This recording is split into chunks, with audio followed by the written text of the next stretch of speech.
dos anjos.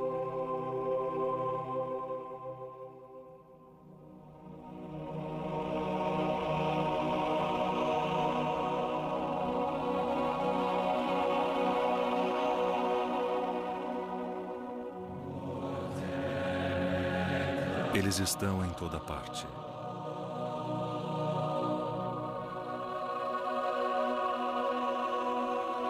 Eles estão à nossa volta.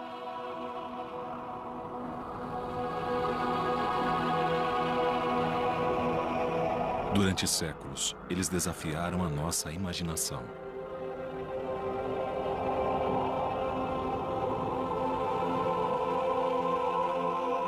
Eles são guardiões que nos protegem e nos aconselham. São também mensageiros que trazem notícias.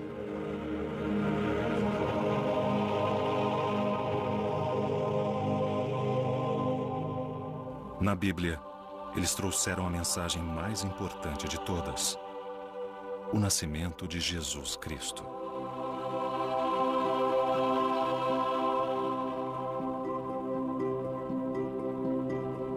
Eles são a decoração de Natal mais conhecida de todas.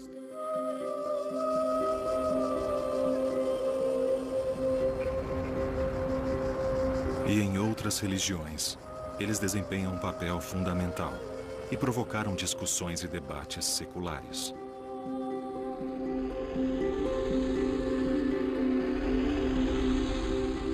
Estão enraizados nas culturas e civilizações antigas.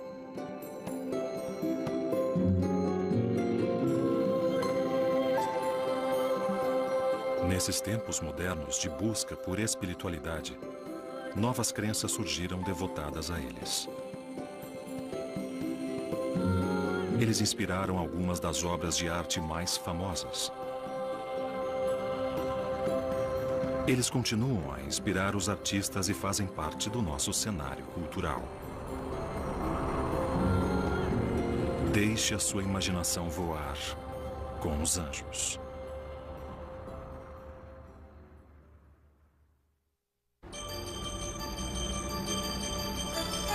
Vamos começar com o conhecido. A representação mais familiar dos anjos surge no Natal. Eles ficam expostos em todos os lugares, nas lojas, nos cartões. As crianças os adoram. Os anjos decoram as nossas casas e as nossas árvores de Natal.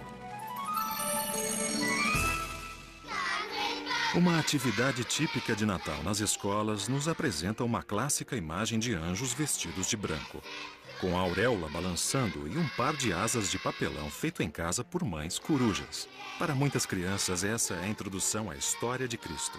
E os anjos estão lá desde o começo.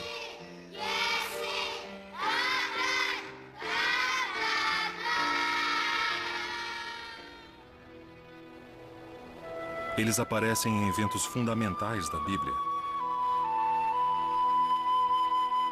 O anjo Gabriel leva a mensagem da Imaculada Conceição a Maria. Um anjo diz aos pastores que Jesus nasceu.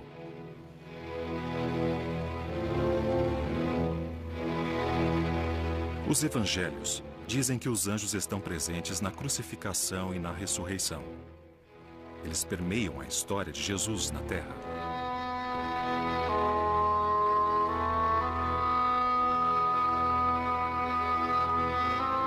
Mas os anjos não se restringem ao cristianismo. Eles são encontrados em outras culturas e religiões. Os deuses e os espíritos das primeiras civilizações são frequentemente retratados com características não humanas, como animais, com chifres e asas.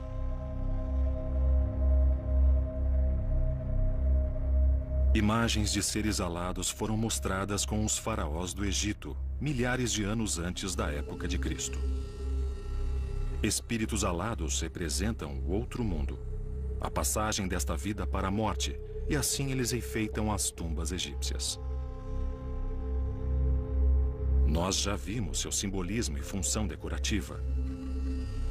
Das antigas civilizações do Egito e do Oriente, eles passaram para outras culturas. No universo greco-romano, as representações de seres alados alçaram voo.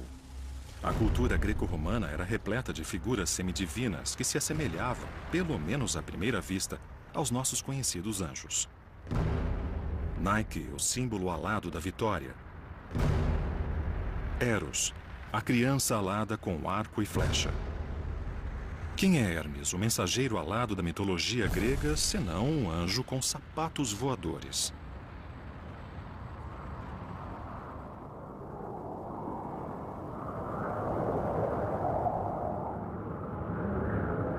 Seria isso uma pista da função essencial dos anjos?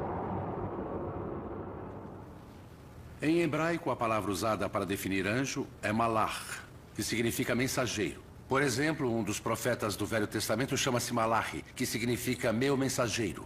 Em grego é traduzido como angelos, e em latim angelus. E assim chegamos à palavra anjo.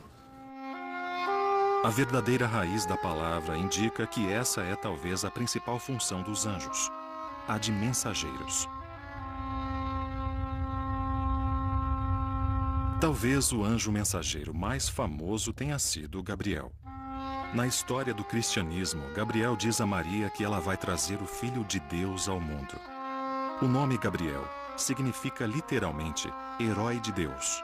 Seu nome e título sugerem que ele é um anjo de uma ordem superior, um arcanjo.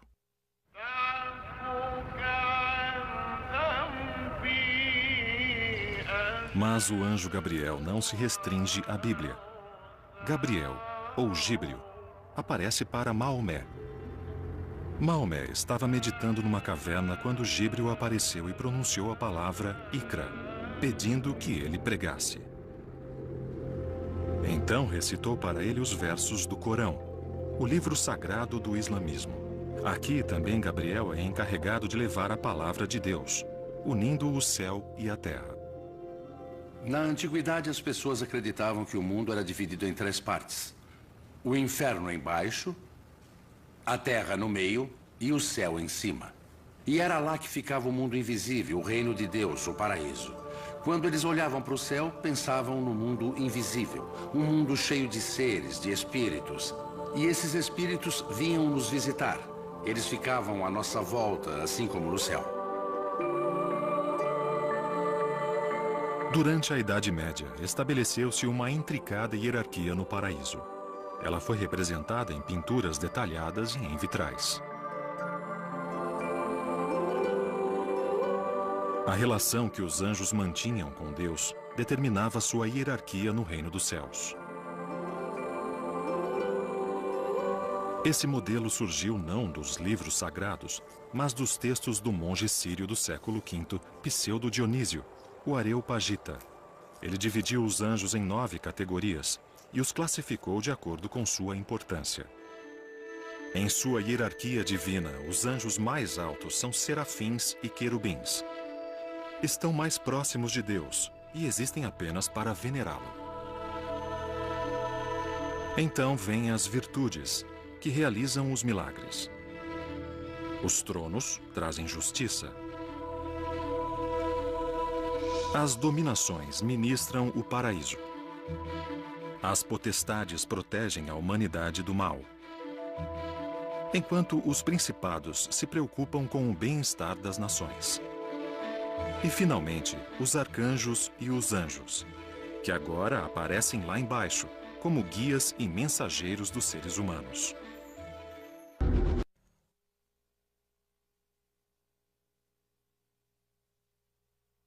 Nem todas as civilizações antigas pensavam que o Sol era eterno. Para os astecas, por exemplo, o astro-rei era o 5º Sol, pois os 4 anteriores haviam morrido. Será que este também morrerá? Quando? Se o Sol é uma bola de fogo, como sempre ouvimos dizer, sua duração dependerá da substância que ele consome. Mas qual é o combustível do Sol? Já temos esta resposta há algumas décadas. Seu combustível é o hidrogênio, e por meio da fusão se transforma em hélio. Portanto, o núcleo do Sol é uma poderosa central nuclear que, a cada segundo, produz uma quantidade de energia 25 bilhões de vezes maior que a consumida pela humanidade em um ano. Isso acontece há 4 bilhões e meio de anos. Mas não se preocupe. O Sol ainda tem combustível para mais 5 bilhões de anos. O que acontecerá depois? Quando o Sol esgotar todo o hidrogênio em sua região central, começará a aumentar de tamanho até se transformar em uma estrela gigante vermelha que devorará Mercúrio, Vênus e também o planeta Terra. Depois de novas fusões do hélio em carbono e oxigênio, o Sol se transformará em uma estrela pequena, estável e fria, uma anã branca.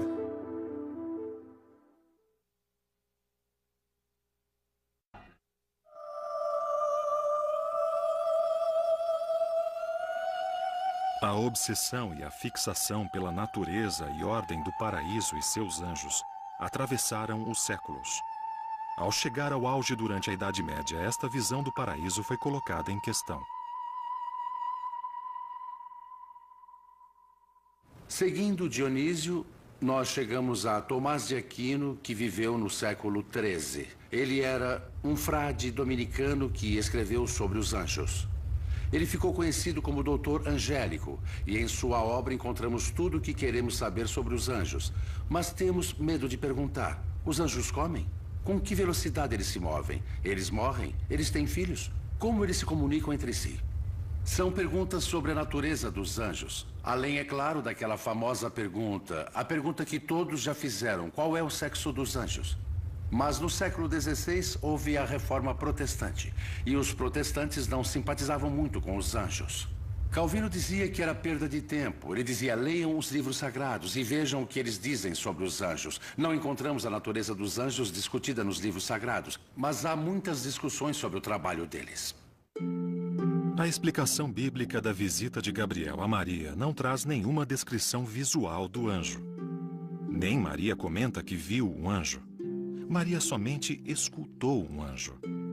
Mas como saber qual é a aparência de um anjo? Durante séculos, os artistas desenharam os anjos. E ao fazê-lo, influenciaram para sempre a maneira como nós os imaginamos. Mas a maior tendência de uma representação artística, seja ela um vitral, uma pintura ou uma estátua, é humanizar os anjos. Isso levantou inúmeras dúvidas e questões. O Velho Testamento geralmente descreve os anjos como homens quando eles vêm para a Terra. Eles não possuem asas. Mas percebemos que quando eles aparecem nas artes do quarto século em diante, isso começa a mudar. Foi nessa época que o Império Romano adotou o cristianismo como a religião do Estado. E a ideia do anjo está visualmente muito associada às deusas greco-romanas, como a estátua de mármore da deusa da Vitória, que usa um manto feminino e possui asas. Com o desenvolvimento das artes, a tendência é encontrar a forma masculina, mas usando mantos femininos com asas. Foi uma espécie de constante feminização dos anjos. Eles não são totalmente femininos, isso é, raramente eles são retratados como mulheres. Eles não têm seios, mas ganharam um ideal de beleza que é essencialmente feminino. Os nomes bíblicos Gabriel, Miguel, Rafael e Uriel são nomes masculinos, mas dificilmente vamos ver um menino hoje interpretando um anjo no Natal. Talvez seja mais seguro supor que os anjos são assexuados. Isso evita perguntas embaraçosas e questões confusas.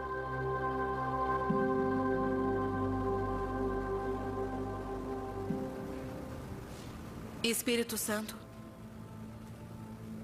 nós pedimos seu amor, sua luz. Atualmente, os anjos não se restringem mais a religiões organizadas. Pedimos que o ambiente fique repleto de anjos. Em alguns casos, eles ultrapassaram fronteiras da religião. Reuniões sobre anjos propiciam uma nova forma de crença. Sintam seu perfume. Mas, acima de tudo, saibam que eles estão aqui. Alguns são desprezados pela espiritualidade moderna. Mas existem inúmeras histórias de salvações pelos anjos da guarda, conselhos e intervenções. Todo mundo precisa conversar com seu anjo. O anjo moderno é um protetor, um amigo.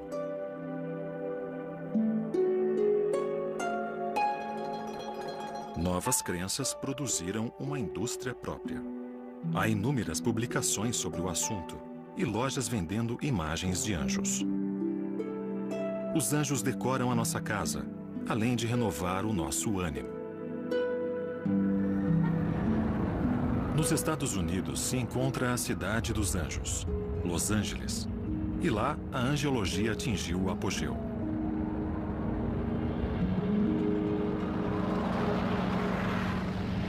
Quem de vocês entendeu mesmo? Lá são realizados seminários sobre anjos, onde médiuns usam o poder dos anjos para curar e purificar. Nós aprendemos... Os profetas da Era Moderna? Respeitar os anjos. Os anjos são totalmente reais. Eu não tenho dúvida. Como vidente, eu os vejo ao lado de todas as pessoas. Mas o que acontece é que nem todo mundo ouve seu anjo. E é por isso que há tanta maldade e tantos problemas no mundo. O meu trabalho consiste em escrever as mensagens que eu ouço dos anjos. Depois eu promovo palestras onde ensino que os anjos são reais.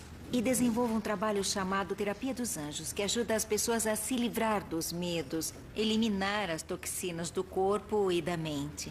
Elas se sentem melhor com a ajuda dos anjos. Arcanjo Miguel, lhe pedimos que elimine os nossos medos e nosso sentimento de culpa. O Arcanjo Miguel diz que é a energia mais baixa e que ela literalmente corta as nossas asas. Acabou me trazendo paz. E saber que eu posso seguir a minha vida recebendo consolo e orientação divina de Deus e de todos os anjos também. É uma forma maravilhosa de viver, ter anjos na nossa vida. Peça gentilmente ao seu terceiro olho para se abrir, despertar e enxergar o amor. Tudo que recebemos é perfeito, abençoado, lindo. A ideia da proteção de Deus é muito antiga. Os gregos acreditavam que toda pessoa, ao nascer, recebia um anjo protetor para o resto da vida. Os romanos acreditavam que toda mulher tinha um anjo da guarda chamado Juno, e todo homem, um anjo chamado Gênio. Na tradição judaica, toda pessoa é acompanhada durante a vida por dois anjos. Um anjo bom, para guiá-las, e um anjo mau para tentá-las.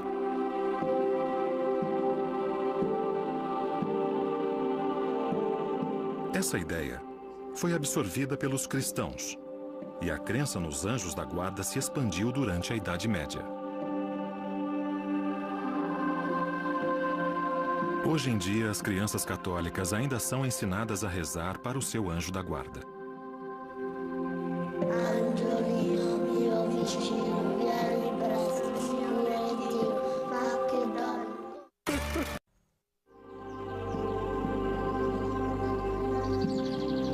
Nos tempos modernos, a ideia de anjo da guarda, o anjo que consola, tornou-se a mais popular de todas.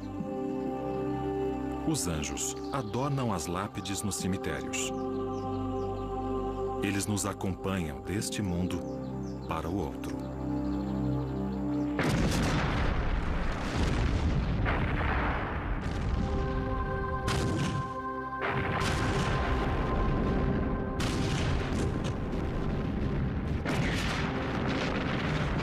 Guerra. E o desejo de acreditar em uma força protetora está mais presente do que nunca. Certamente não é coincidência que as enfermeiras dos campos de batalha na Segunda Guerra Mundial eram conhecidas como anjos de misericórdia. Mas os conflitos angelicais de natureza sobrenatural também não tiveram precedentes. As cicatrizes da batalha ainda persistem. Lembranças extremamente vivas de um passado de horrores. Em agosto de 1914, o exército britânico e o alemão se enfrentaram em Mons, na Bélgica. O que se seguiu foi uma batalha sangrenta, que culminou com a surpreendente vitória dos britânicos sobre um adversário superior. Eles estavam fadados a perder. Quase imediatamente, começam a circular os rumores Teria sido algum tipo de intervenção divina? Na Inglaterra, a imprensa explorou a história da vitória. Houve relatos de visões de anjos, um salvador das tropas.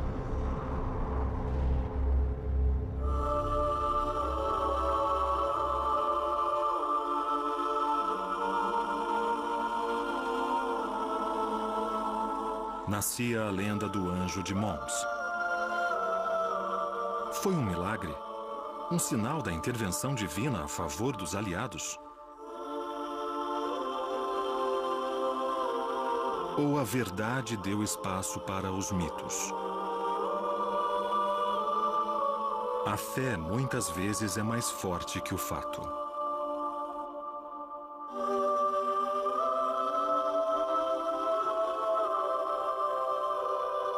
Uma guerra santa é vista como uma guerra justa, e os anjos se juntaram a eles.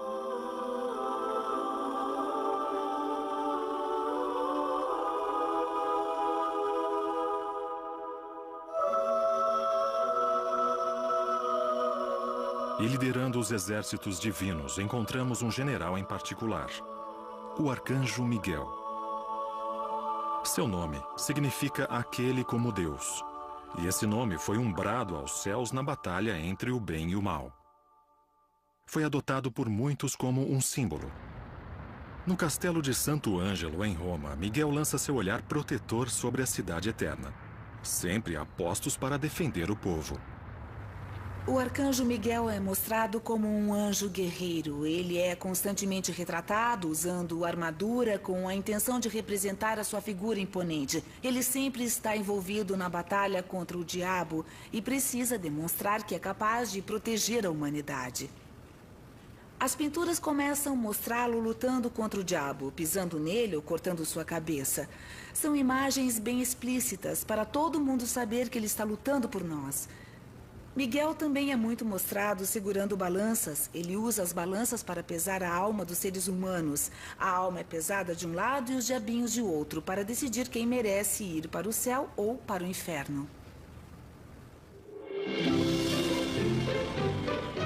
A função de Miguel como protetor das forças do bem surgiu nos anos 50, quando o Papa Pio XII o transformou em santo padroeiro dos policiais. Miguel é o maior protetor dentre os anjos. Mas que tipo de papel protetor os anjos desempenham na cultura moderna? Em Gateshead, no norte da Inglaterra, situa-se um imponente protetor. Uma escultura do artista Anthony Gorley, o Anjo do Norte. No norte da Inglaterra existe muita renovação. Tem sido assim há décadas. Eu acredito que podemos considerar o anjo como o maior símbolo desse renascimento. A população da região tem muito carinho por ele. É simbólico. Ele pode ser visto quando chegamos de trem ou mesmo de carro. E a cidade quer que ele represente um sinal de boas-vindas a Gateshead, a Tyneside e ao norte da Inglaterra. O interessante é que se a gente pedisse a uma criança daqui para desenhar um anjo há 10 anos, provavelmente ele desenharia um anjo com asas abertas. Hoje elas desenham um anjo com asas de aço. Portanto, houve uma mudança na imagem tradicional.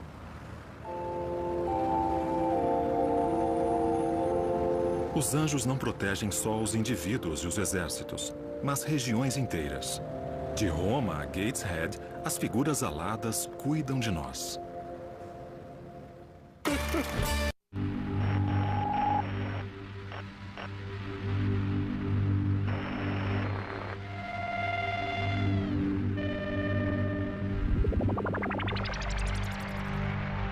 Desaparecer de um lugar e aparecer no mesmo instante em outro sempre foi uma velha fantasia da humanidade, alimentada pelo cinema e pela TV. Mas nem tudo é ficção científica. Nos últimos anos, diversos equipamentos científicos conseguiram teletransportar fótons e depois átomos de cálcio e berilo. A ciência atual não é capaz de transportar matéria, mas informação.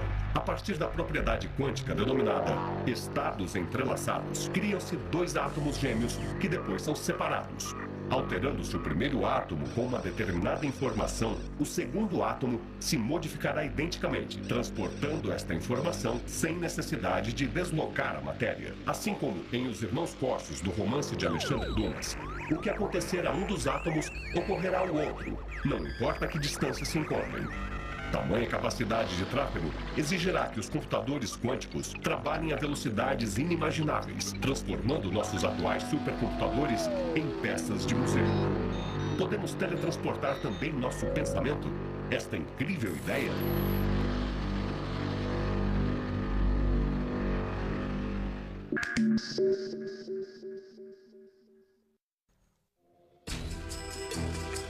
Os anjos voam sobre nós. Eles aproximam o céu ao nosso mundo. Mas nem sempre os anjos são o que parecem.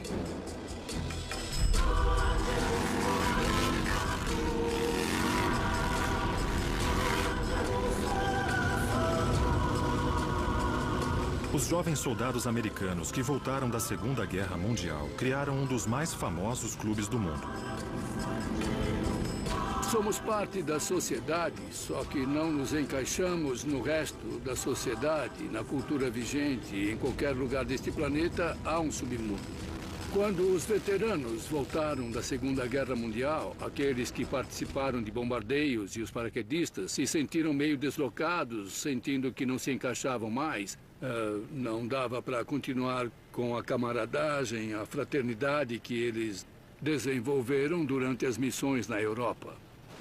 Isso acontece com todo mundo que passa por algum período de sua existência em que a vida parece que não tem nenhum valor. Naquele tempo, ninguém sabia lidar com esse problema. Hoje em dia, existem os psicólogos que fornecem todo tipo de teorias. Mas esses homens foram muito corajosos e patriotas. Foi a rebeldia que, a princípio, me levou a criar o Hells Angels, os Anjos do Inferno.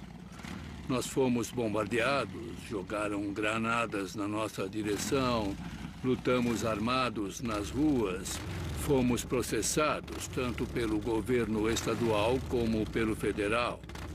E tudo começou como uma grande explosão. O nome do clube já diz tudo.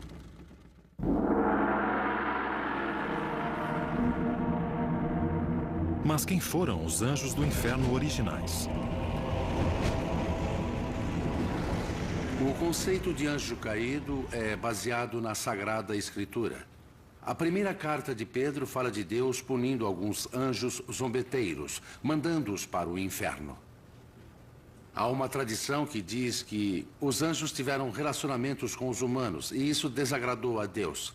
Isaías conta a história da queda de Lúcifer. Lúcifer era um anjo bom, portador da luz, é o significado desse nome. Mas por ter desobedecido a Deus e se tornado orgulhoso, a soberba foi o problema, ele queria ser tão bom quanto Deus, ele foi expulso do céu. O principal anjo do inferno, obviamente, é o diabo. Acredita-se que esse nome derive das palavras gregas que significam expulso e espírito, diabólico e demônio. Na Bíblia, o diabo é retratado como serpente ou dragão, o líder de todos os anjos caídos. Ele tentou Adão e Eva, e mais tarde o próprio Cristo.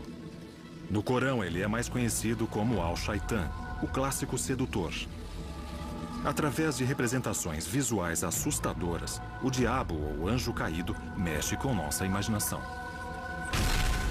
A maneira mais fácil que os artistas encontram para estabelecer a diferença entre o anjo bom e o anjo mau é muito simples. É um truque bem simples. Eles mudam as cores, colocam chifres, olhos salientes e às vezes uma cauda. Imediatamente a figura se torna diabólica e sinistra. Os demônios invocam terror e medo. Mas os anjos bons podem ser tão assustadores quanto os maus. Os anjos podem ser assustadores. Martinho Lutero, por exemplo, rezava para nunca se encontrar com um anjo. E quando lemos as histórias da Bíblia, podemos entender isso. Quando Jacó viu a escada que vinha do céu para a terra, com anjos subindo e descendo por ela, ele ficou apavorado e disse que aquele lugar era assustador. Deve ser a casa de Deus, mas transmite medo. Quando as mulheres visitaram a sepultura de Cristo depois da ressurreição e a encontraram vazia, com anjos tomando conta dela, a primeira coisa que o anjo falou para as mulheres foi: não fiquem com medo. Há um motivo para as pessoas sentirem medo dos anjos. Eles nem sempre trazem boas notícias. Eles podem ser assustadores. Os anjos podem ser bons e podem ser maus. Os bons podem ser assustadores e os maus encantadores. E interpretações erradas é que não faltam. Eu não penso em Satã e não associo as minhas atividades a qualquer tipo de ideologia ou filosofia satânica, nem a nada que tenha alguma relação com isso. Exercemos atividades o tempo todo com as pessoas. Somos uma parte complexa da nossa comunidade, independente dos nossos vereadores reconhecerem isso ou não. Eu acho que os Hells Angels são muito generosos.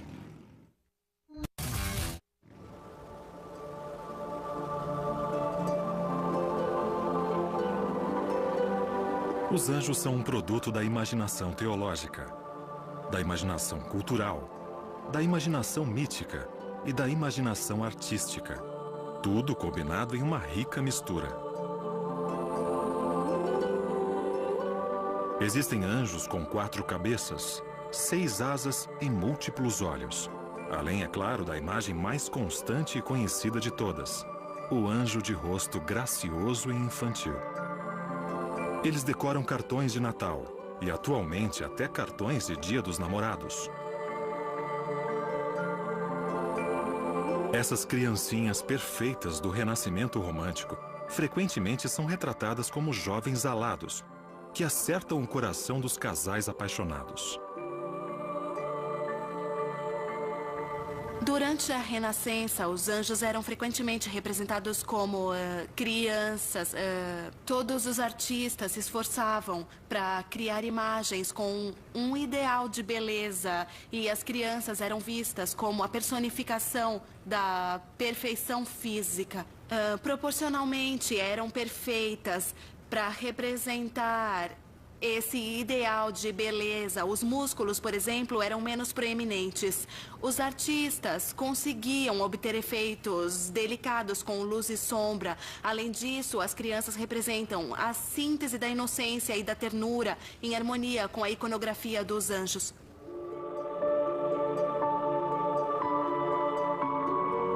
O Cupido é o mais famoso dos pequenos anjos.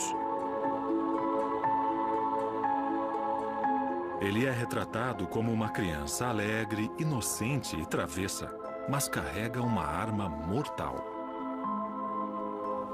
O detalhe mais perigoso dessa representação é o arco e a flecha. Eles podem ser usados para atravessar o coração de qualquer pessoa.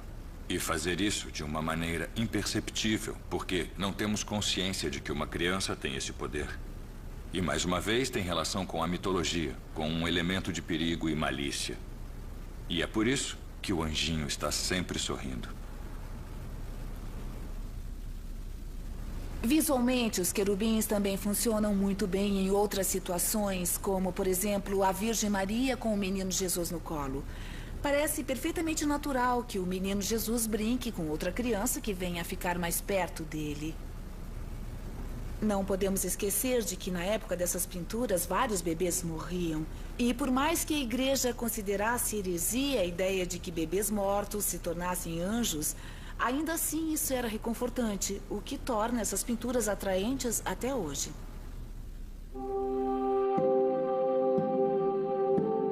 Os anjinhos são, na verdade, querubins, a segunda classe mais alta dos anjos.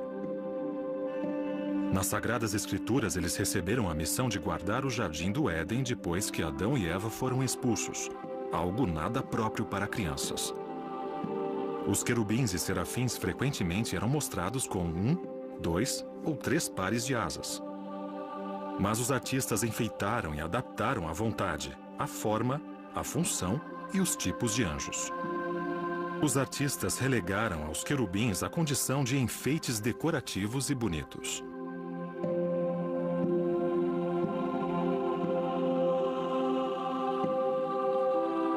Com o tempo, nós nos acostumamos com essa imagem de perfeição dos anjos. Esses seres jovens, criancinhas sem os defeitos dos humanos de carne e osso.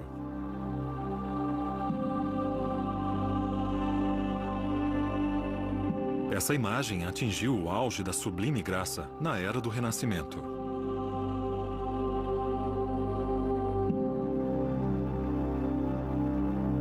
Os anjos se tornaram cada vez mais ornamentados, decorativos e graciosos.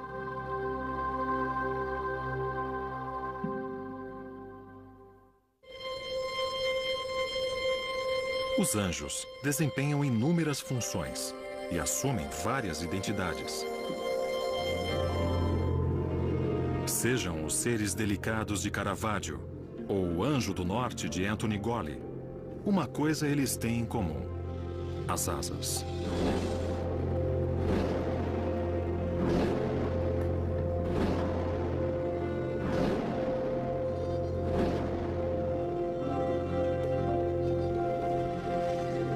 Surpreendentemente, as novas representações de anjos cristãos não têm asas.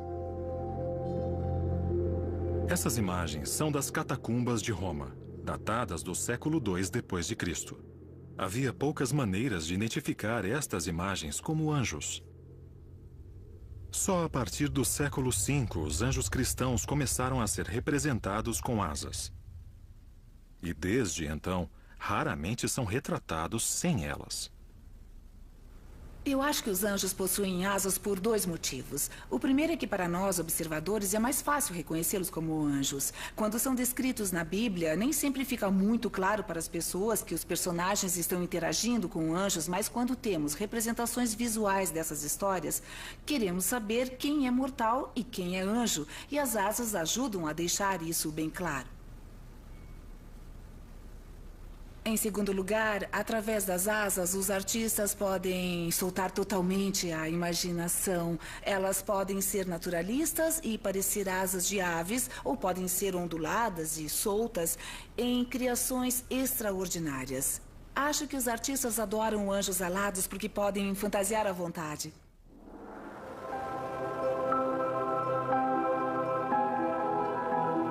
Os teólogos, assim como os artistas, escultores e escritores, se esforçam para encontrar um meio de unir o mundo terrestre ao mundo divino.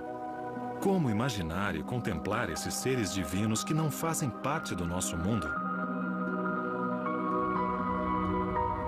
Há mensageiros alados no Egito. Há mensageiros alados na Grécia e na mitologia romana. Não era nenhuma novidade. Os deuses tinham anjos com asas. Eles eram o melhor meio de transporte. Afinal, se acreditamos nos 3 níveis do universo, como eles vão de um lugar para o outro? Como viajam do céu para a terra? O jeito mais rápido para isso é voando. Por isso, os anjos são representados com asas.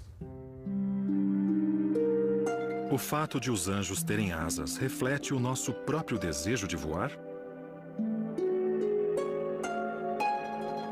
Depois das asas, a segunda característica mais retratada é a auréola, uma coroa de luz circular que simboliza santidade.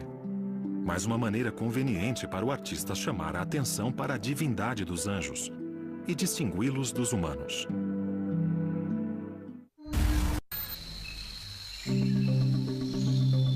Eu sonhei que Deus estava no mar.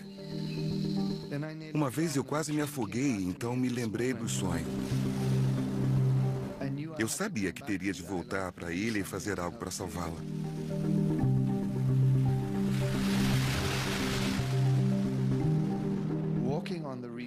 Andar pelos recifes é proibido, você corre o risco de ter infecções.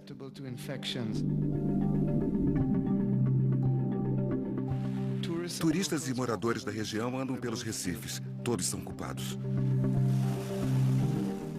É preciso ensinar a eles o significado e o valor da natureza. Não existe separação.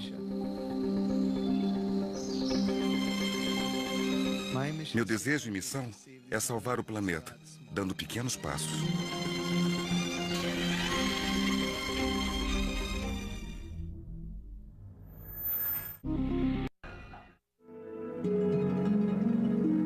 Na Bíblia, os anjos foram criados quando a luz foi criada, no alvorecer da criação.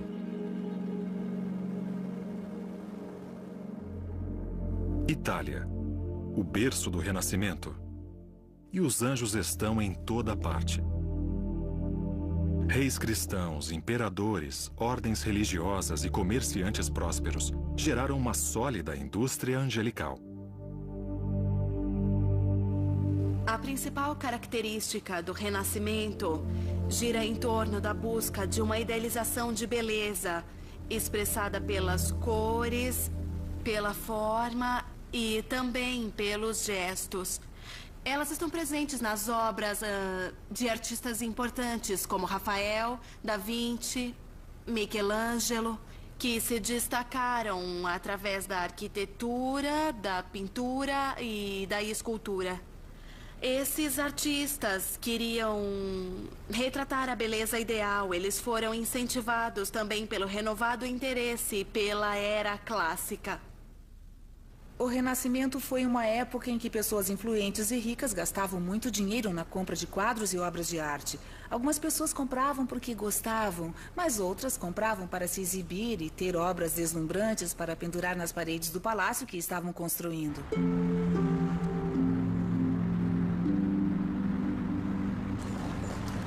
Mesmo hoje, nos vilarejos e cidades italianas, os anjos estão em toda parte.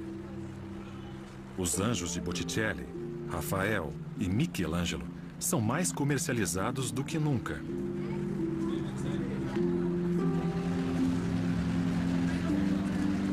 Em todo o mundo, os anjos continuam a inspirar os artistas.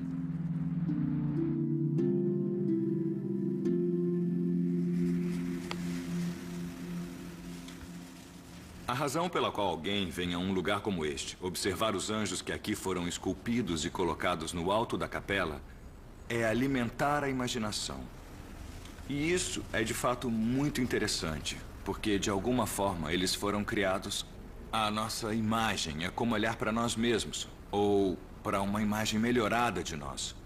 É um dos motivos pelos quais os anjos nos atraem tanto. Ele é um ser humano numa condição mais idealizada que a nossa. Talvez hoje em dia nós idealizemos os atletas, os modelos e os atores de cinema da mesma forma que na antiguidade as pessoas idealizavam os anjos.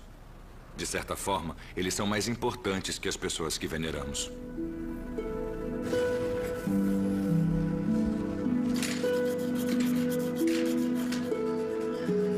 As crianças são fascinadas pelos anjos e desde a mais tenra idade sabem instintivamente como desenhá-los. Com asas, auréola, mantos brancos e com muita luz.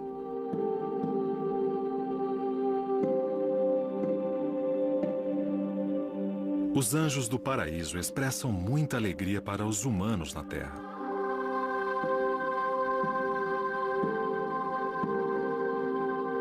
Cantando, dançando e tocando música.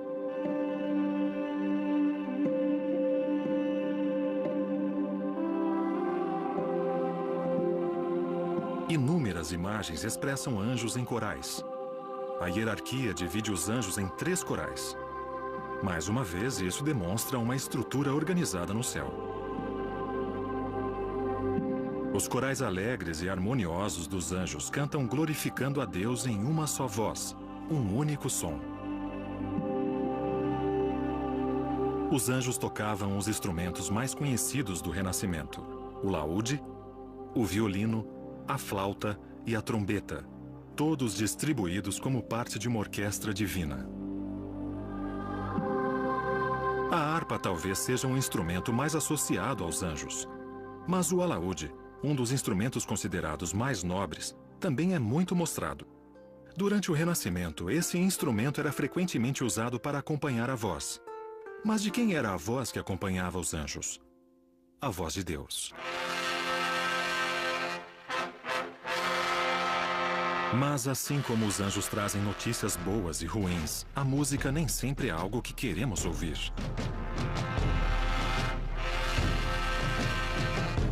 Dizem que Gabriel irá anunciar o juízo final, tocando uma apocalíptica trombeta. Dificilmente será um som confortante.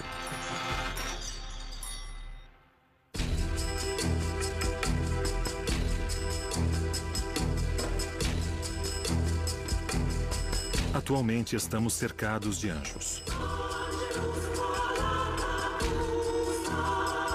Na religião, na arte e na cultura. Há uma enxurrada de informações sobre eles. Sua história, sua habilidade em guiar e proteger.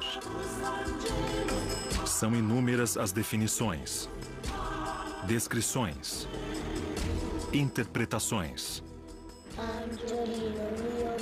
e até mesmo desavenças.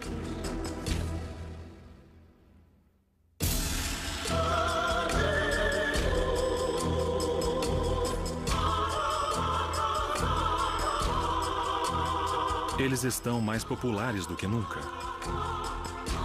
A nossa fascinação por eles não deve acabar tão cedo.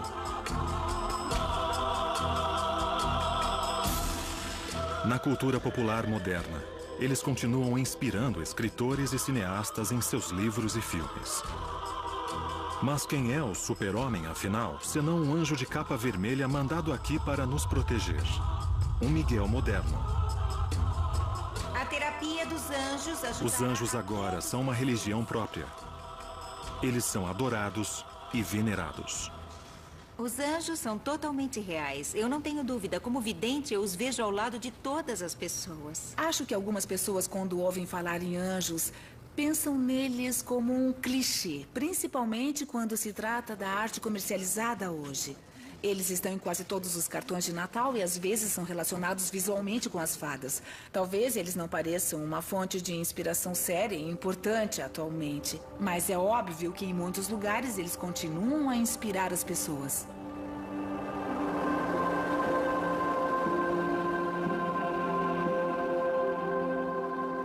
Uma pergunta permanece sem resposta.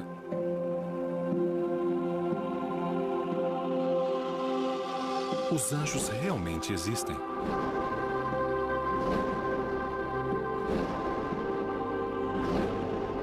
Eles existem, para quem acreditar neles.